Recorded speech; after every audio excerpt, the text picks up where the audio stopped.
Él la llamó su nueva esposa. La sala se quedó en silencio, esperando mis lágrimas. Yo sonreí. Bienvenida a la familia, susurré, entregándole el acuerdo prenupcial que él había olvidado. Fíjate en la cláusula de infidelidad. Es matadora. Hola a todos. Gracias por estar aquí conmigo hoy. Antes de empezar mi historia, me encantaría saber de qué ciudad me están acompañando. Por favor, siéntanse libres de compartirlo en los comentarios. Ahora, permítanme llevarlos al interior de esta historia. Esa noche hacía frío en la terraza del Copacabana Palace. El aire era tenue y cortante y olía a una extraña mezcla de perfume caro y el tubo de escape de las calles de la ciudad de abajo. ¿Conocen ese olor? Es el olor de la ambición. Es el olor de São Paulo. Yo estaba junto a mi marido, Rodrigo Almeida. Si lees los blogs de negocios, conoces a Rodrigo. Es el multimillonario tecnológico hecho a sí mismo, el visionario que construyó Almeida Capital de la nada. Esa es la historia que a él le encantaba. Era limpia, era brillante, y era la herencia perfectamente brasileña que quería dejar. Pero yo conocía las partes de esa historia que él convenientemente borró. Yo era la que equilibraba las cuentas los primeros 3 años. Yo sabía de dónde vinieron los primeros millones de capital inicial. Yo sabía qué regulaciones se eludieron, qué socios fueron estratégicamente eliminados de la historia de la empresa en el momento en que dejaron de ser útiles. La fortuna de Rodrigo no fue construida por él solo. Simplemente fue muy bien lavada. Mi trabajo esa noche era ser la anfitriona perfecta, la esposa digna y discretamente solidaria. Mi vestido era de un azul marino profundo y calculado. Tenía mi sonrisa ensayada, fija en su sitio. En mi mano, sostenía una copa de cristal llena de champán que valía más que mi primer salario anual. Estaba fría y pesada. El presentador, un presentador de noticias local con unos dientes demasiado blancos para ser reales, le entregó el micrófono a Rodrigo. Ese horrible sonido amplificado de tum-tum resonó sobre el murmullo educado de la élite de la ciudad. Rodrigo levantó su copa, sonriendo a la multitud. Su voz, normalmente tan fuerte, fue cuidadosamente proyectada para transmitir confianza. Gracias a todos por venir, dijo. Esta noche no es solo sobre retribuir a esta gran ciudad, es sobre un nuevo comienzo, un nuevo comienzo. La frase quedó suspendida allí, y, al instante, me golpeó un frío más helado que el viento de junio. Eso no estaba en el guión. Yo le había ayudado a pulir el discurso la noche anterior. Lo miré, pero él no me estaba mirando a mí. Estaba mirando más allá de los focos, hacia las sombras aterciopeladas cerca del escenario.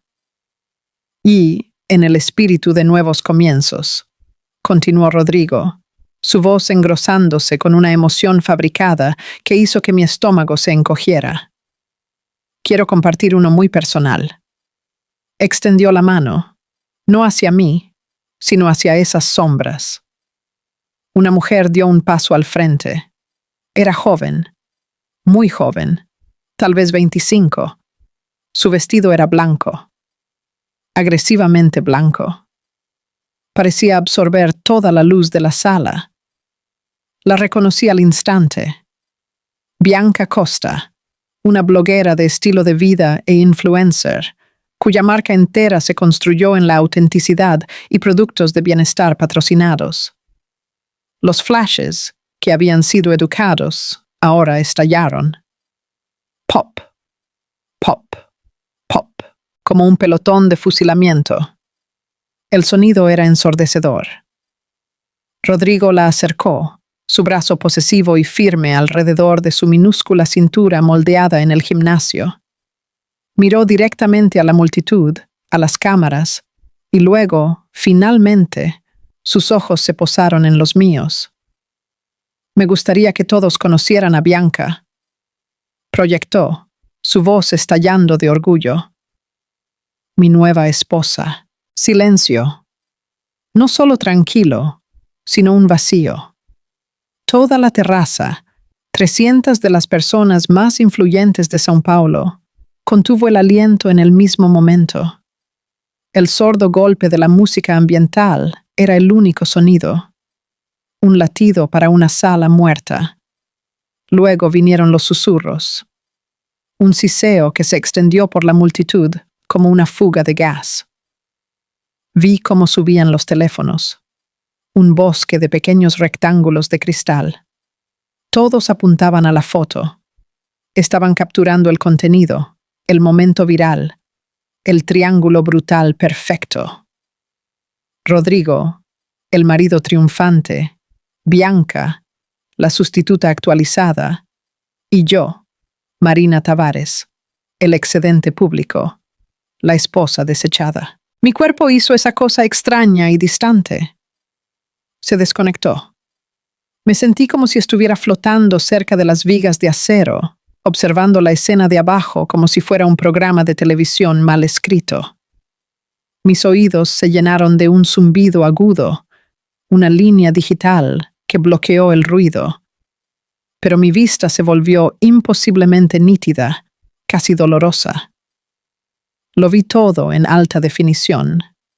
Vi la lástima en los rostros de los asociados junior. Vi el triunfo reptiliano apenas velado en los rostros de las mujeres que siempre habían envidiado mi casa, mi coche, mi marido. Se lo estaban bebiendo. Estaban saboreando mi humillación. Estaban esperando las lágrimas. Estaban esperando el grito, la grieta satisfactoria y desordenada cuando la anfitriona perfecta finalmente se desmorona. No se lo di. Sentí mi mano moverse, no para secar una lágrima, sino para alisar la seda sobre mi cadera. Di un paso adelante, luego otro. Estaba caminando hacia ellos, hacia el centro de la tormenta. Los susurros murieron al instante. La multitud estaba confundida. Esto no estaba en su guión. Me detuve justo antes de alcanzar el escenario bajo. Levanté mi copa, el champán apenas temblando. Sonreí. Era el mismo sonríe que usaba al finalizar un menú de catering o despedir a un jardinero. «Felicidades, Rodrigo», dije, mi voz resonando claramente en el repentino silencio absoluto. «Siempre te ha encantado una revelación dramática». Rodrigo parecía aturdido. Su rostro, generalmente tan controlado, parpadeó con rabia. Este desvío no estaba planeado. Bianca, sin embargo, era una profesional. Confundió mi compostura con un acuerdo civilizado al estilo europeo. Dio un paso adelante, rompiendo el agarre de Rodrigo, y extendió una mano perfectamente manicurada. «Oh, Marina», gorjeó, su voz exactamente como sus videos filtrados, todo jadeo y sinceridad. «Estoy tan feliz de que finalmente podamos ser abiertas sobre esto. Espero sinceramente que podamos manejar esto con gracia». Me estaba ofreciendo un apretón de manos para las cámaras, una actuación de solidaridad femenina. Tomé su mano. Su piel era suave, hinchada con hidratación y juventud. Mi propia mano, sin embargo, sostenía una hoja muy fina y doblada de papeles que había escondido dentro de mi bolso elegante y sencillo. Cuando nuestras palmas se encontraron, deslicé los papeles dentro de su agarre. Fue una transferencia suave, un truco de magia que no sabía que poseía. Oculto por el ángulo de nuestros cuerpos y los flashes cegadores. Ella frunció el ceño, una pequeña arruga apareciendo entre sus cejas perfectas. Esto no era parte de su guión de influencer. Me incliné cerca, mi sonrisa todavía fija, mis labios casi rozando su oreja. Las cámaras seguían parpadeando. «Bienvenida a la familia», susurré. Mi voz una cuchilla envuelta en terciopelo. Él me hizo firmar esto cuando nos casamos. Deberías leerlo esta noche antes de ponerte demasiado cómoda. Presta mucha atención a la sesión 4, subsesión B, la parte sobre infidelidad y pérdida de bienes. Es matadora. Me retiré, pero seguí sosteniendo su mirada. Sus ojos, anchos y azules, finalmente registraron algo más allá del triunfo. Registraron miedo. No se atrevan a sentir lástima por mí. Yo no era la víctima que estaban observando. Ese trozo de papel en su mano no era solo un documento. Era la llave de la bomba legal que acababa de explotar. Me di la vuelta. No corrí. No me alejé enfadada. Volví a mi lugar original, cerca de la barandilla, como si fuera solo una invitada más, tal vez esperando una bebida fresca. Los fotógrafos se movieron, sus lentes girando salvajemente, tratando de ponernos a los tres en el encuadre. Rodrigo, congelado en una máscara de pura rabia. Bianca, mirando los papeles doblados en su mano, su máscara de gracia finalmente rompiéndose en confusión fea. ¿Y yo? En las fotografías resultantes, que cubrirían todos los sitios de chismes y blogs financieros por la mañana, capturarían el momento. Pero solo una de nosotras estaba mirando directamente a la lente. Solo una de nosotras parecía haber acabado de ganar. Mis ojos ya no eran los ojos de la mujer que entró esa noche. Eran los ojos de la que sostenía los códigos de detonación. Necesitan saber por qué sostuve ese bolígrafo. ¿Por qué firmé mi nombre todos esos años atrás? ¿Y por qué nunca lo dejé ir? Esa terraza fría en São Paulo está a 1 millón de kilómetros y a toda una vida de Campos dos Goytacazes. Campos no es un lugar al que aspiras. Es un lugar de donde eres. Era una pequeña ciudad obrera, aplastada por la humedad en verano y por una nieve gris y mojada en invierno. Los mayores empleadores eran la fábrica de papel, que olía a azufre y a col hervida, y el hospital regional. Mi familia vivía en un apretado bungalow en una calle, donde todas las casas tenían un coche sobre bloques en la entrada y una esperanza profunda y permanente de una gran oportunidad. Generalmente, eso significaba un billete de lotería ganador o tal vez una demanda frívola. Nuestra casa era más apretada que la mayoría, porque incluía a mi tía, mi tío y mi prima, Juliana López. Juliana. Incluso su nombre sonaba como algo de una revista. Tenía mi misma edad, pero estábamos construidas de materiales diferentes. Juliana era toda luz y aire, con cabello rubio natural que caía en ondas perfectas y una risa que hacía que la gente quisiera darle cosas. Ella era, como todos en nuestra familia estaban de acuerdo, desde el momento en que nació, la favorita del universo. Ella era nuestra dinastía, nuestro billete de lotería, nuestro futuro designado. Yo era la otra, la callada, la del cabello castaño simple, la que era buena en matemáticas. Yo era Marina, la que podía ayudarte con tu tarea. Mis padres y mi tía y tío operaban como un comité unificado estresado dedicado al proyecto Juliana. Cuando se compraba ropa nueva para la escuela, Juliana conseguía los jeans de marca y los suéteres de Zara. Yo conseguía lo que fuera duradero y en oferta en las tiendas americanas. Cuando Juliana quiso unirse al equipo de porristas, el dinero para el uniforme y los campamentos de verano simplemente apareció, incluso si eso significaba que la factura de la luz estaría una semana atrasada. Cuando pregunté por unirme al equipo de debate, que costaba casi nada, mi madre suspiró y dijo: «Marina, cariño, simplemente no tenemos la energía emocional para más prisas ahora». No fui maltratada. Simplemente fui omitida. Mi mayor virtud, repetida constantemente por todos los adultos, era que no daba trabajo. «Marina es tan buena», les decía mi madre a sus amigas sobre café aguado. Ella nunca pide nada. Lo decían con tanto orgullo, como si hubieran entrenado con éxito a una mascota para no mendigar en la mesa. No entendían que no dar trabajo es una forma de erosión. Es un lijado lento y constante de tu propia importancia, hasta que empiezas a creer que no existes o no deberías existir.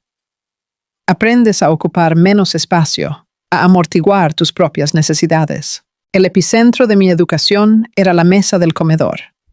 Nuestras cenas eran asuntos ruidosos y tensos, con olor a mortadela frita y ansiedad. Los adultos no hablaban de política o noticias, hablaban de dinero, la falta de él, el terror de él y las estrategias para conseguirlo. La estrategia principal era siempre Juliana. Vi al padre del chico Silva conduciendo un Lincoln nuevo, decía mi tío, masticando. Su familia es dueña del distribuidor más grande de materiales de construcción en 3 condados. Juliana, ¿ese chico no te miró en la iglesia? Es asqueroso, se quejaba Juliana, tirando de su cabello perfecto. Asqueroso no importa, cariño. Mi tía la arrullaba, pasándole las patatas. Seguro es lo que importa. Puedes aprender a amar lo seguro. Discutían su futuro matrimonio como una fusión corporativa. Era un plan financiero. ¿Quién tenía tierra? ¿Quién tenía un negocio familiar? ¿Quién estaba establecido? El amor no era un sentimiento, era la garantía. Era el activo que intercambiabas cuando no tenías nada más de valor. Y yo me sentaba allí, noche tras noche, invisible y silenciosa, aprendiendo una verdad fundamental. La gente, especialmente tu propia familia, te venderá alegremente y lo llamará a cuidar de ti. Mi única escapatoria era la biblioteca pública de Campos. Estaba tranquila, estaba cálida y olía a papel viejo y cera para suelos. Encontré mi refugio en los pasillos. No solo leía novelas, leía todo. Empecé con biografías de negocios, tratando de averiguar cómo la gente conseguía dinero. Luego encontré la sección legal. Saqué libros polvorientos sobre derecho contractual, sobre estructuras corporativas, sobre testamentos y herencias. Me obsesioné. Me sentaba durante horas trazando el lenguaje denso e impenetrable con mi dedo. Empecé a ver el mundo como una serie de acuerdos, visibles e invisibles. Vi que las palabras en una página, las palabras correctas en el orden correcto, eran un tipo de armadura, eran las reglas. Las personas que eran vendidas eran aquellas que no conocían las reglas. Juré que nunca, nunca sería la persona en la sala que no conocía las reglas.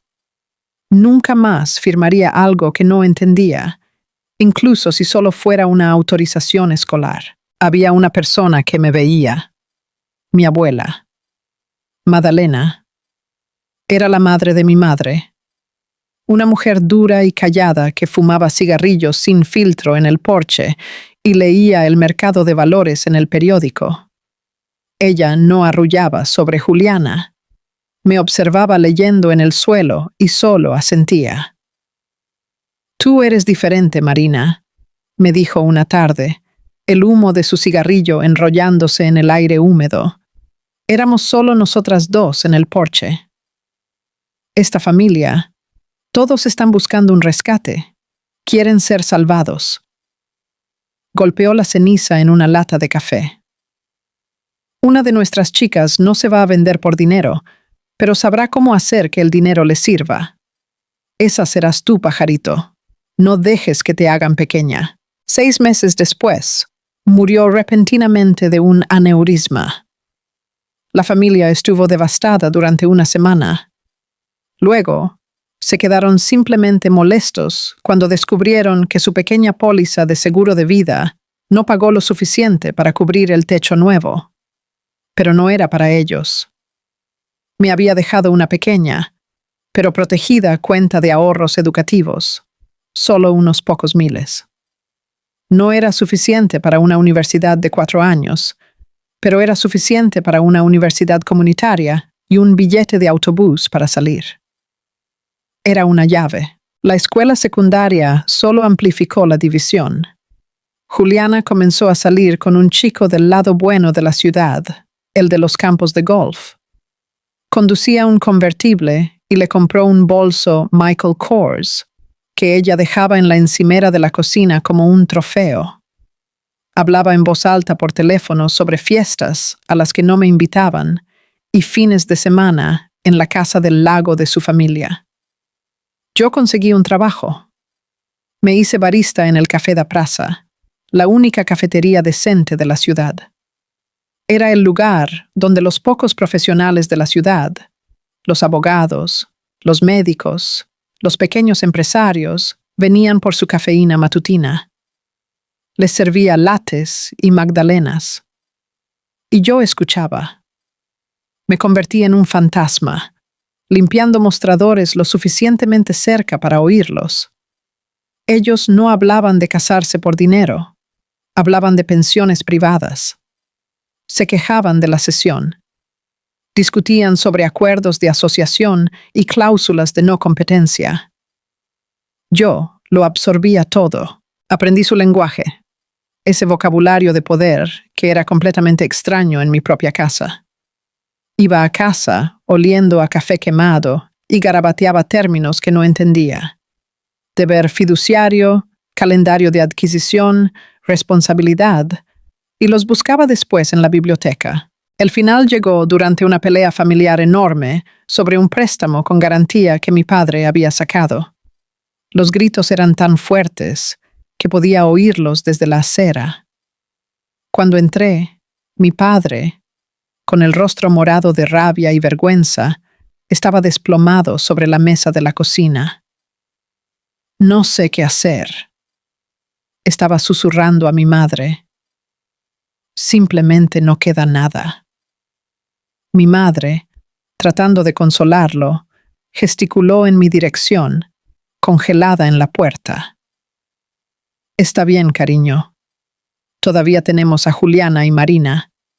Ella va a conseguir un buen trabajo estable en el hospital, tal vez en facturación. Mi padre ni siquiera me miró, solo negó con la cabeza, un gesto de pura y exhausta derrota. Ella nunca ganará nada grande, dijo. No a mí, sino sobre mí. Ella no es como Juliana. No pongas tus esperanzas ahí. No quiso ser cruel. Era solo un hecho, como decir que el cielo estaba gris. Yo no era el activo, yo era el pasivo, la que no daba trabajo, pero tampoco tenía esperanza. Esa frase se instaló en mis huesos, se convirtió en un motor. No iba a ser el pasivo, iba a ser la fundación. 2 meses después, a los 18 años, cobré la mitad de los bonos de Madalena. Empaqué una maleta y una mochila llena de libros de la biblioteca que olvidé devolver. Caminé hasta la estación de autobuses a las 5 de la mañana. Cuando el autobús partió, los vapores de diésel ardiendo en mi nariz, vi a Campos encogerse en la sucia ventana trasera. Pasamos el cartel, el verde con la pintura blanca descascarillándose. Estás saliendo de Campos 2 Goytacazes. Vuelve pronto, me prometí a mí misma que nunca volvería. Incliné mi cabeza contra el vidrio vibrante e hice un voto diferente. Algún día alguien tendrá que leer mi nombre en un contrato, les guste o no. São Paulo era el antídoto para Campos. Donde Campos era madeira desgastada e óxido, São Paulo era cristal y acero a su lado. Era una ciudad de ángulos afilados y ambición implacable. Llegué con una maleta, mi mochila de libros prestados de la biblioteca y los pocos miles de la abuela Madalena. No era suficiente para una educación en una universidad de élite. No fui a la USP o a la Fundación Getúlio Vargas. Fui a la Universidad Municipal de São Paulo, una escuela de hormigón para estudiantes que trabajaban donde todos trabajaban al menos un empleo y olían levemente a autobús. Viví en un apartamento apretado de tercer piso, sin ascensor, con otras 2 chicas, y trabajé 30 horas a la semana sirviendo mesas en un restaurante que atendía a abogados a la hora del almuerzo. Me gradué con doble especialización en finanzas y derecho empresarial, y me gradué en la cima de mi clase.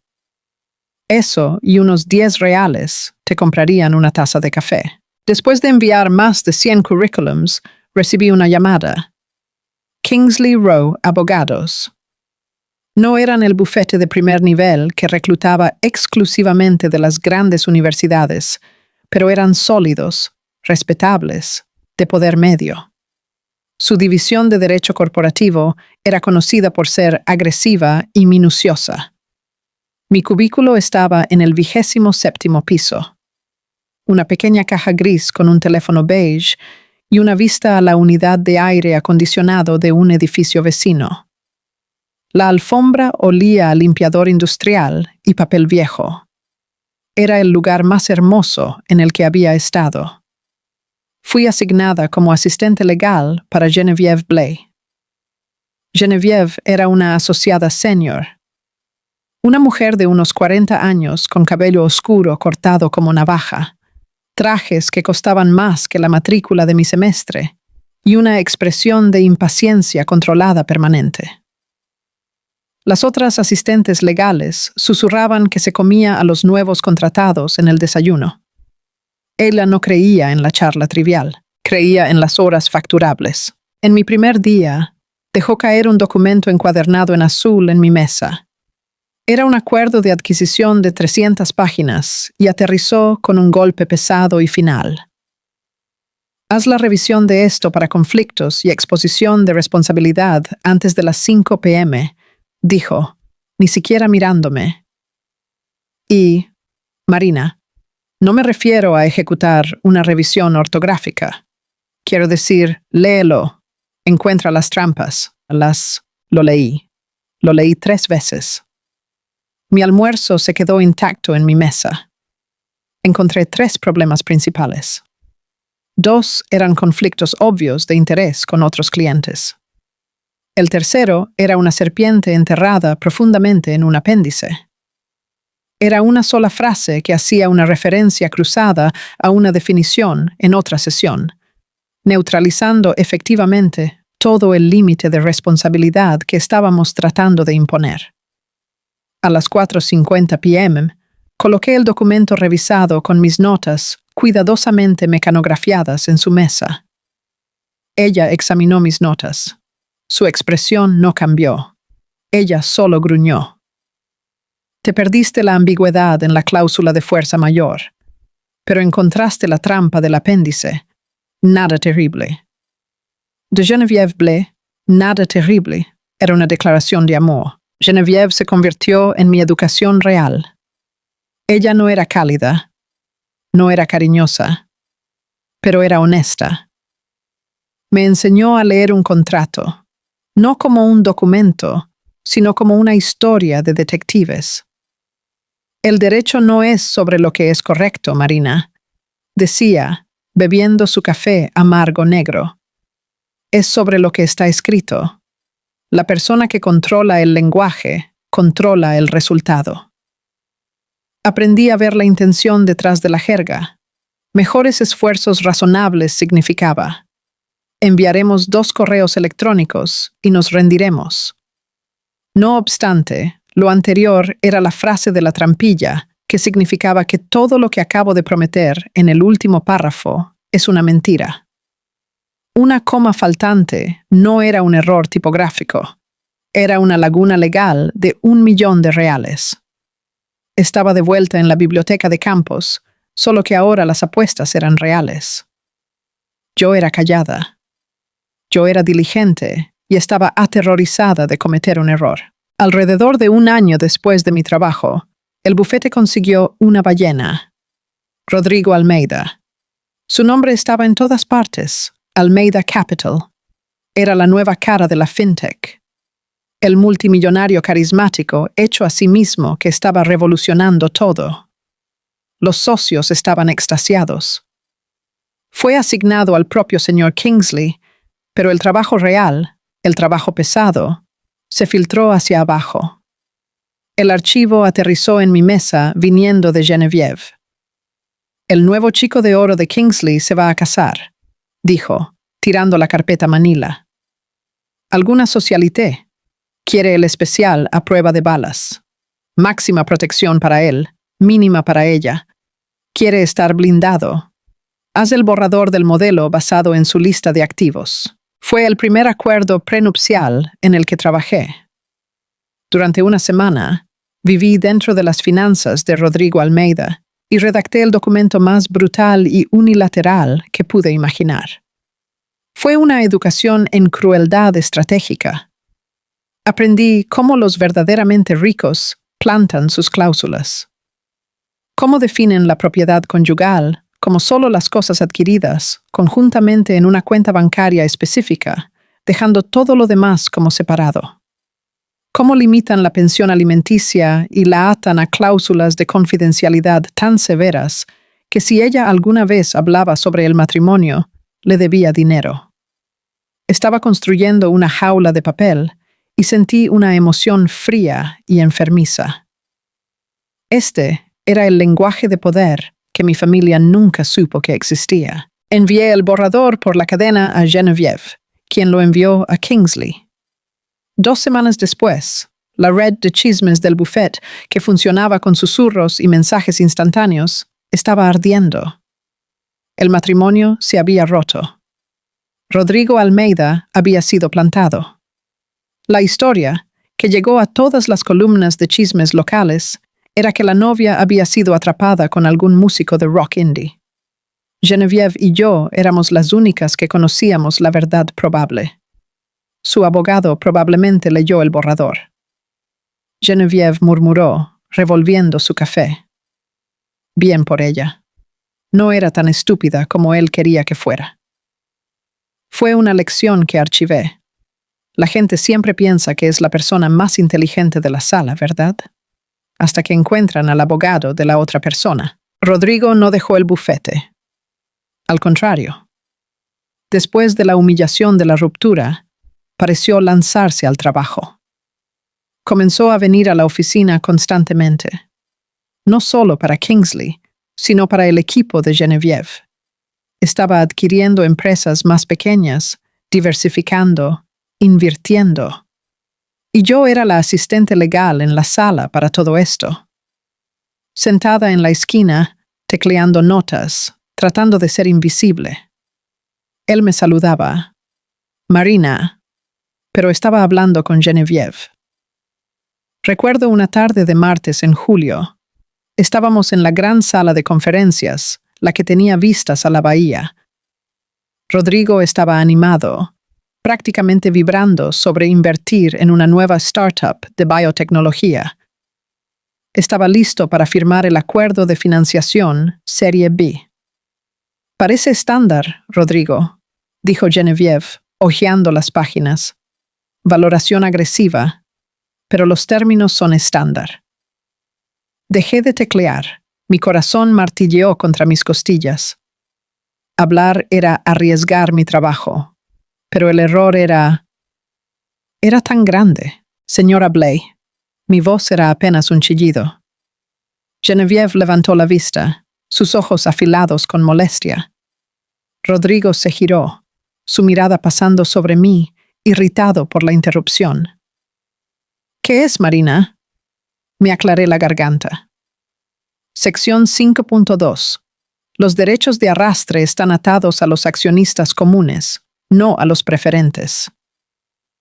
Tragué, mi boca seca. Y la cláusula antidilución en la sección 6 no cubre una fusión aguas abajo. Si esta empresa es adquirida por una entidad mayor por acciones en lugar de efectivo, toda su posición preferente puede ser diluida a casi nada. Podrían obligarle a vender a su precio, y él no tendría recurso. La sala se quedó completamente en silencio. El único sonido era el zumbido del aire acondicionado. Genevieve se quedó mirando la página. Leyó, luego leyó de nuevo. Sus ojos se abrieron solo una fracción. Rodrigo me miró. Realmente me miró por primera vez. No como un mueble, sino como una persona. No estaba acostumbrado a que le llevaran la contraria, especialmente una asistente legal. «¿Tiene razón, Genevieve?», preguntó, su voz plana. Genevieve cerró el documento con un suave golpe. «Sí, la tiene. Una trampa muy cara. Marina, buen trabajo». Se volvió hacia Rodrigo. «Enviamos esto de vuelta a su consejo.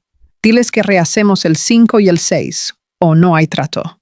Después de esa reunión, Rodrigo Almeida supo mi nombre. Comenzó a invitar a Genevieve a almorzar, a los lugares caros, esos con manteles blancos y voces amortiguadas. «Y trae a Marina», añadía como una ocurrencia tardía, «que tenga sus ojos en ello». Entonces yo iba, sentada silenciosamente en mi blazer de 40 reales de una tienda de descuento, rodeada de hombres con trajes de 10,000 reales. Pedía lo más barato del menú y solo escuchaba. Pero entonces ocurrió un cambio. Después de un par de esos almuerzos, Rodrigo estaría delineando un nuevo trato, mirando a Genevieve, y luego, lentamente, sus ojos se deslizarían hacia mí. «¿Qué piensas, Marina?», preguntaría, cortando directamente a su abogado. «¿Dónde está la trampa? ¿Cuál es el riesgo que no estoy viendo?». Y yo le diría, con calma: «La cláusula de indemnización no tiene límite, señor Almeida». O «Las provisiones de salida son vagas, no definen causa para una compra». Él estaba fascinado. Yo era lo opuesto a todos en su vida. No era aduladora, no estaba tratando de venderle nada ni de halagarlo. Yo era solo cautelosa. Yo era la chica de campos que sabía lo que era no tener nada.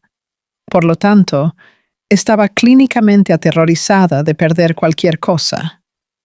Confundió mi ansiedad profundamente arraigada con una brillante perspicacia legal. Comenzó a confiar en mi cautela más que en el optimismo de sus socios. Eso, yo lo sabía, era poder. Él no me veía como una amenaza, me veía como un escudo. Fue 6 meses después de la reunión de biotecnología, noviembre. Una lluvia fría y miserable azotaba las ventanas del piso 27. Yo me había quedado hasta tarde, por supuesto. Mi paraguas barato se había invertido y roto esa mañana. Estaba parada bajo la marquesina de granito de nuestro edificio, tratando de armarme de valor para una carrera empapada hasta la parada del autobús. Un coche negro, elegante y silencioso como un tiburón, se deslizó hasta el bordillo. La ventanilla trasera tintada bajó. Era Rodrigo. «Marina, te vas a ahogar aquí afuera». Sentí que mi rostro se sonrojaba. «Estoy bien, señor Almeida, solo esperando el autobús». «No seas ridícula», dijo. Abrió su puerta y salió del coche, adentrándose en el diluvio. Abrió un paraguas enorme, negro y de aspecto caro, y caminó hacia mí, sosteniéndolo sobre mi cabeza. Estaba cerca. Olía a lancara, cítricos y ozono de la lluvia.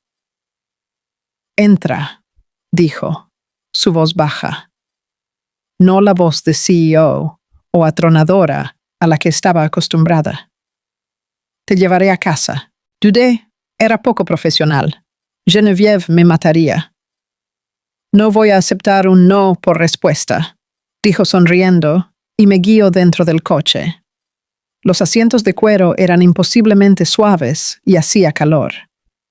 Cuando el coche se deslizó silenciosamente hacia el tráfico, se quedó callado durante un par de manzanas. Luego se giró hacia mí, su rostro iluminado por las luces de las calles que pasaban. «¿Sabes?», dijo, «me haces sentir más seguro que cualquier abogado que haya contratado». Solo lo miré. mi corazón haciendo ese mismo estúpido martilleo que hizo en la sala de conferencias. Él sonrió, una sonrisa lenta y deliberada que no era para un socio o un cliente. Deberíamos hablar más, Marina, y no me refiero solo a contratos. El noviazgo fueron 6 meses de vida a gran altitud, un ascenso vertiginoso de salas de conferencias a su ático, de mitigar riesgos a planear un futuro. Rodrigo no era como nadie que hubiera conocido. Era decisivo, poderoso, y se enfocaba en mí con la misma intensidad láser que aplicaba a una adquisición hostil. Propuso matrimonio un martes, no un día festivo. Fue privado en su ático, con las luces de São Paulo extendidas debajo de nosotros como una alfombra de diamantes. No hubo flash mob, ni avión escribiendo en el cielo, solo él de rodillas y un anillo con un diamante tan grande y claro que parecía agua capturada. Dije que sí. Estaba enamorada, o al menos estaba enamorada de la idea de ser esta nueva persona, la que fue elegida tan definitivamente. A la mañana siguiente, sobre café servido por su ama de llaves, el otro zapato cayó.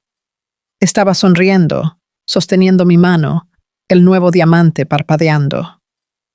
Marina, dijo, su voz casual. Obviamente, voy a hacer que mis abogados redacten un acuerdo prenupcial. Es solo práctica estándar. Nos protege a los dos. ¿Lo entiendes, verdad? Tú, de todas las personas, entiendes el papeleo. No vacilé.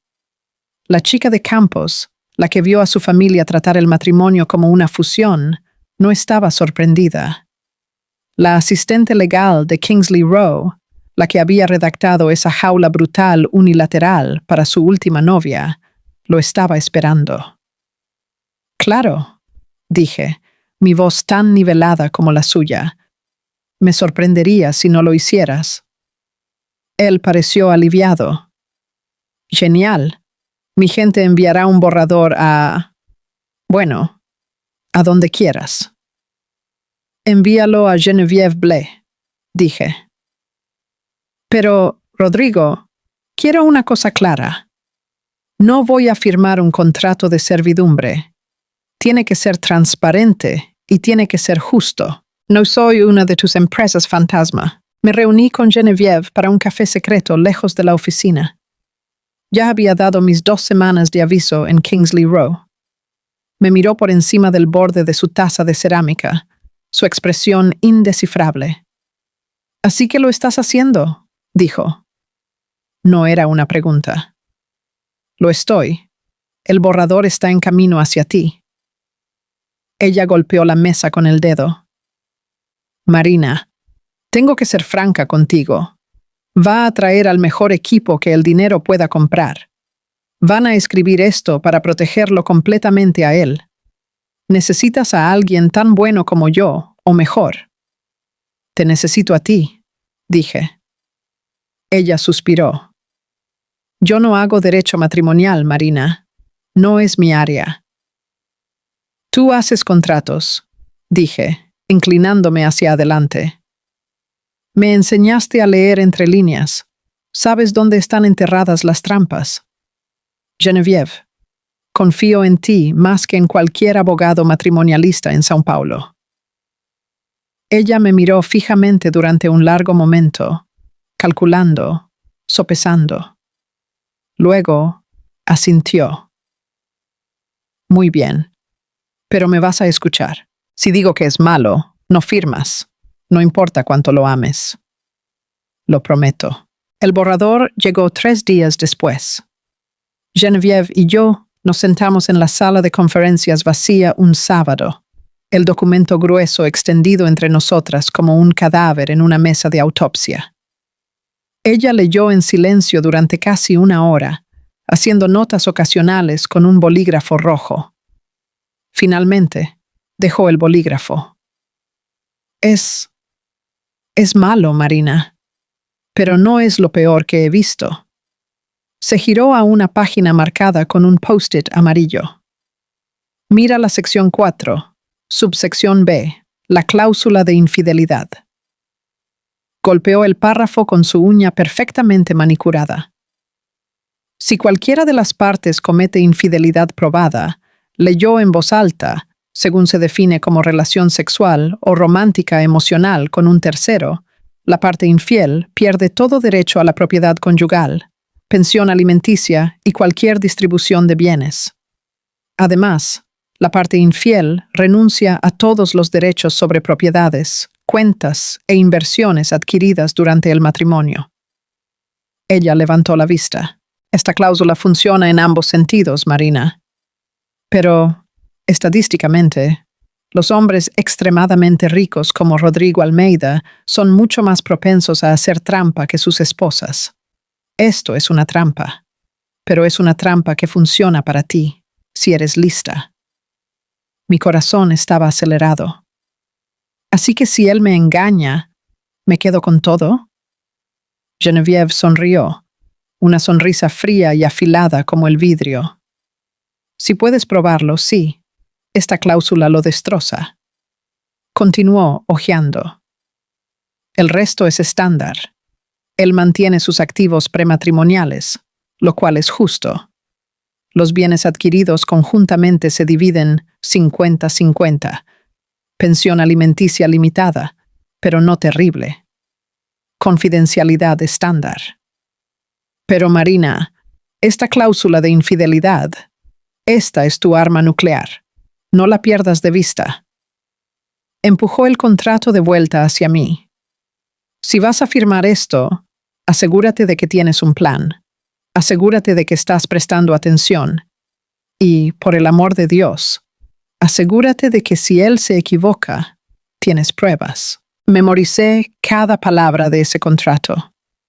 Me llevé una copia a casa y la guardé en un cajón con llave en mi apartamento. Cuando firmé mi nombre en la línea de abajo 2 semanas después, no fue solo una firma. Fue una póliza de seguro. Fue un recordatorio para mí misma. Fue la promesa de mi abuela Madalena cumplida. Yo conocía las reglas. La boda fue pequeña, elegante, en una capilla boutique en lo alto de Pineiros, con vistas a la ciudad. La familia de Rodrigo, dinero viejo de Brasilia, vino con sonrisas tensas y amabilidad helada. Mi familia vino de Campos. Juliana vino usando un vestido blanco inapropiado que se parecía demasiado a un vestido de novia. Mi madre lloró, pero no de alegría.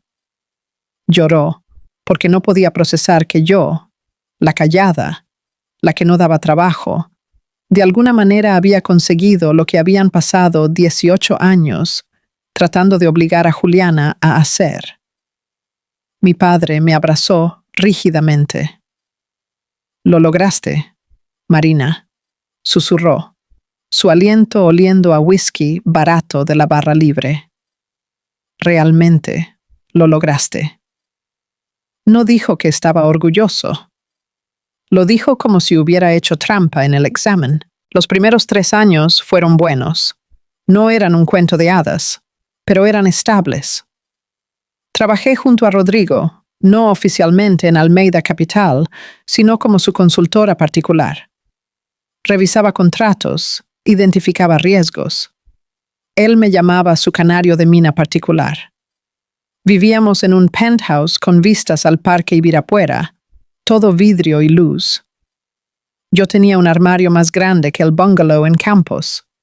Viajábamos, cenábamos, y en la superficie éramos perfectos. Pero lentamente, despacio, algo cambió. Rodrigo comenzó a trabajar hasta más tarde. Empezó a viajar más. Empezó a sonreír a su teléfono y luego a voltear la pantalla cuando yo entraba en la habitación. No fui paranoica. Fui entrenada. Genevieve me enseñó a leer el comportamiento como un contrato. Y el comportamiento de Rodrigo estaba lleno de frases enterradas y definiciones cruzadas. Empecé a prestar atención. Revisé los extractos de su tarjeta de crédito, los que dejaba casualmente en su escritorio. Hoteles, restaurantes. Siempre los mismos, siempre los martes. Contraté a un investigador privado, discreto, caro. Su nombre era Marcos Ferreira, un ex detective con una pequeña oficina en un edificio sin glamour cerca del centro. Él me dio fotos. Rodrigo y una joven rubia entrando en un hotel boutique en los Jardins. Rodrigo y la misma mujer riendo en un restaurante, sus manos entrelazadas sobre la mesa. Rodrigo y ella, Clara, inequívocamente juntos. Yo sabía su nombre incluso antes de que Marcos me lo dijera. Bianca Costa. Influencer, 25 años, seguidores en los millones. Vendía autenticidad y smoothies verdes patrocinados. Me senté en la oficina de Marcos, las fotos esparcidas en la mesa manchada entre nosotros. Sentí ese viejo y familiar distanciamiento, esa sensación de flotar. Pero no lloré. ¿Cuánto más?, pregunté, mi voz plana. ¿Cuánto más qué? ¿Cuánto más puedes darme? Necesito que sea a prueba de balas. Necesito registros de hotel, recibos, testigos. Lo necesito todo. Marcos, que probablemente había visto a un centenar de esposas llorosas, solo asintió lentamente. «Vas a hacer que pague, ¿verdad?» «No», dije, recogiendo las fotos y volviéndolas a meter en el sobre. «Voy a hacer que cumpla su contrato. Pasé 2 meses reuniendo evidencia. Marcos me entregó todo: registros de hotel con ambos nombres, recibos de tarjeta de crédito para joyas, ropa, viajes, declaraciones de testigos de empleados de hotel, incluso grabaciones de video de seguridad que los mostraban entrando y saliendo de la misma habitación.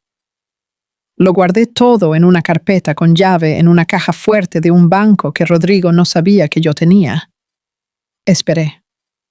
Elegí mi momento. El evento de gala benéfica no fue idea mía. Fue del equipo de relaciones públicas de Rodrigo. Querían humanizarlo, hacerlo más accesible. La terraza del Copacabana Palace, 300 invitados VIP, todos los formadores de opinión y agitadores de São Paulo. Rodrigo estaba radiante. Le encantaban esas cosas, el escenario, la atención. La noche anterior, mientras él ensayaba su discurso, añadí mis propios preparativos. Imprimí una sola copia de nuestro acuerdo prenupcial. No el documento entero, solo las páginas relevantes. Sección 4. Subsección B, resaltada en amarillo brillante.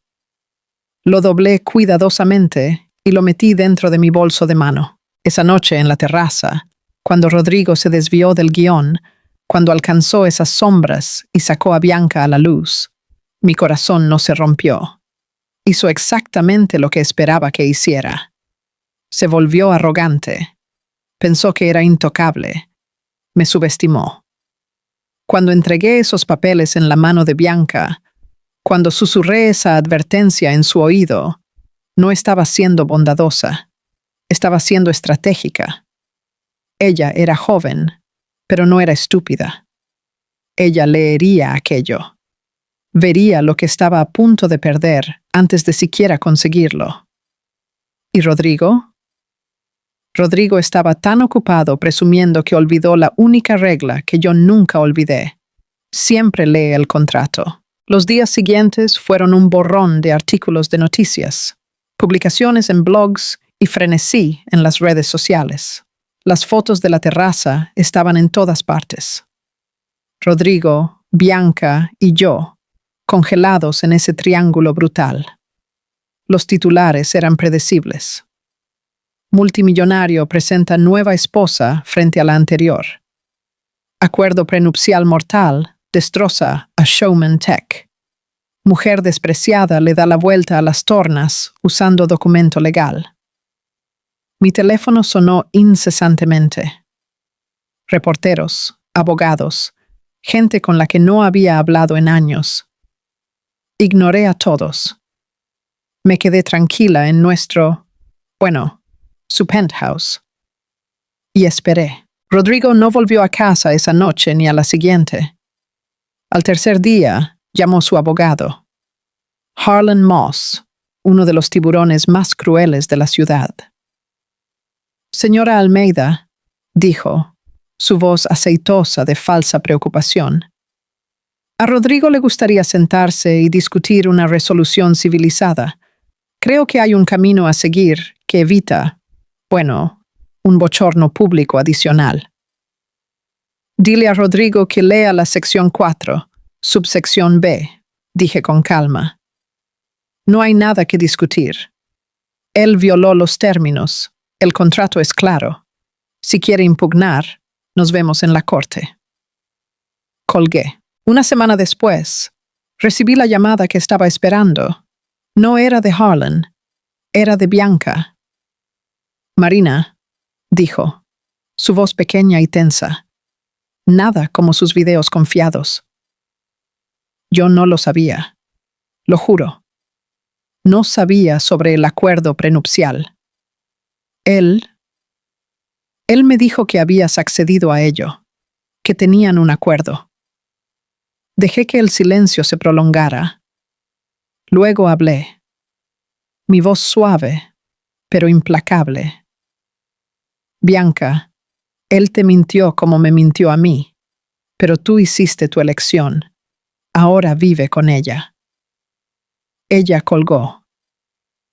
3 días después, las redes sociales de Bianca, que habían sido un flujo constante de contenido patrocinado y citas inspiracionales, se quedaron en silencio. Rodrigo también. El proceso de divorcio tomó 6 meses. Rodrigo intentó luchar. Impugnó la evidencia, alegó que fue fabricada, que yo la había manipulado. Pero Marcos había hecho su trabajo demasiado bien. La evidencia era irrefutable. Al final, el juez se sentó detrás de su estrado de caoba, gafas de lectura encaramadas en su nariz, y leyó el veredicto. El demandado, Rodrigo Almeida, ha violado los términos de la sección 4, subsección B, del acuerdo prenupcial ejecutado. Por lo tanto, conforme a los términos de dicho acuerdo, pierde todos los derechos sobre propiedad conyugal, pensión alimenticia y distribución de bienes. El mazo cayó. El sonido resonó por la sala del tribunal como un disparo. Salí de la corte ese día con todo. El penthouse, las cuentas de inversión, la participación en la propiedad de 3 de las empresas satélite de Rodrigo. No conseguí Almeida Capital. Esa había sido fundada antes de nuestro matrimonio, pero conseguí todo lo construido durante. Rodrigo Almeida, el multimillonario intocable, fue reducido. No a la pobreza. Todavía tenía su empresa principal. Pero la humillación pública, la pérdida, la narrativa, todo eso era mío. Los mismos blogs financieros que lo habían adorado ahora lo destrozaban. Multimillonario arrogante, derribado por esposa más inteligente. Acuerdo prenupcial se vuelve contra el Playboy Tech, la lección cara de Rodrigo Almeida en subestimar a su esposa. Juliana me llamó una vez después del veredicto. Su voz estaba tensa, casi acusatoria. Marina, ¿realmente hiciste eso? ¿Realmente le quitaste todo? No le quité nada, Juliana, dije con calma. Él me lo dio. Él firmó el contrato. Él rompió los términos. Yo solo lo hice cumplir. Ella se quedó callada por un largo momento. Nuestra familia, dijo finalmente, su voz quebrándose.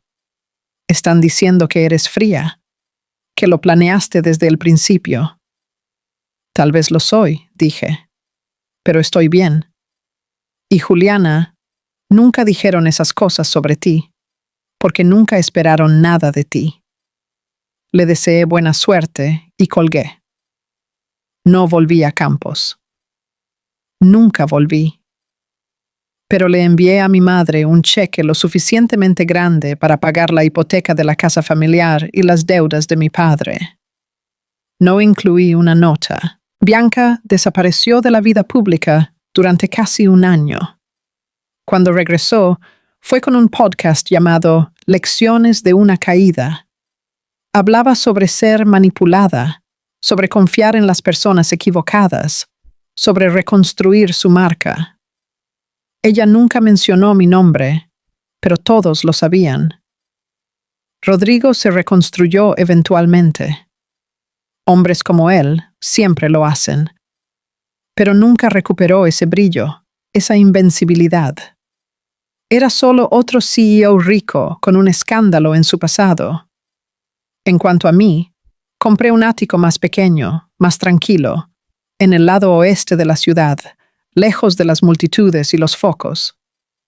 Comencé a hacer consultoría, ayudando a otras mujeres a navegar acuerdos prenupciales, revisando contratos de divorcio, enseñándoles a leer entre líneas. Me convertí en la persona que deseaba haber tenido cuando tenía 18 años en Campos. La persona que podría haberle dicho a mi familia, no vendan a sus hijas, enséñenles a leer los contratos. A veces todavía pienso en esa noche en la terraza. El frío, el olor a ambición y tubo de escape, el sonido de los flashes de la cámara como un pelotón de fusilamiento. Pienso en el rostro de Rodrigo cuando se dio cuenta de que había olvidado lo único que importaba. Había olvidado lo que yo sabía leer. Pienso en la chica de Campos que se prometió a sí misma que nunca sería vendida, que nunca firmaría algo que no entendía, que siempre conocería las reglas. Esa chica ganó, no porque fuera más inteligente o más cruel. Gané porque presté atención, porque leí cada palabra, porque entendí que el poder no está en quien grita más fuerte o quien tiene más dinero. El poder está en quien controla el lenguaje. Así que, si estás escuchando esto y estás a punto de firmar algo, cualquier cosa, un contrato de trabajo, un contrato de alquiler, un acuerdo prenupcial, detente. Lee cada palabra. Contrata a alguien si es necesario. Pregunta por cada cláusula, cada definición, cada excepción enterrada en un apéndice. Porque la gente intentará venderte. Intentarán hacerte pequeña. Supondrán que no vas a leer, que solo vas a confiar, que solo vas a firmar. No lo hagas. Sé la persona que lee. Sé la persona que sabe. Sé la persona que, cuando llegue el momento, cuando intenten descartarte pública y humillantemente, puede sonreír y entregarles el contrato que olvidaron. Esa noche en la terraza, cuando entregué ese acuerdo prenupcial a Bianca, cuando susurré mi advertencia, no la estaba salvando. Me estaba recordando a mí misma. Estaba honrando la promesa que le hice a la chica de Campos, a la estudiante de la biblioteca, a la asistente legal invisible. Estaba diciendo, tú importas, tu firma importa, tus palabras importan. Y Rodrigo Almeida, el hombre que pensó que podía borrarme con un discurso y una sustituta más joven, aprendió la lección más cara de su vida. Nunca subestimes a la mujer callada que leyó el contrato. Gracias por escuchar mi historia hoy. Si ha resonado contigo, si alguna vez te has sentido invisible o subestimada o vendida, deja un comentario. Comparte tu ciudad. Comparte tu historia. Construyamos una comunidad de personas que conocen las reglas, que leen entre líneas, que se niegan a ser pequeñas. Y recuerda, la venganza no es gritar o romper cosas. A veces, la venganza es solo sonreír y entregarles el contrato que firmaron. Hasta la próxima, cuídense. Y siempre lean antes de firmar.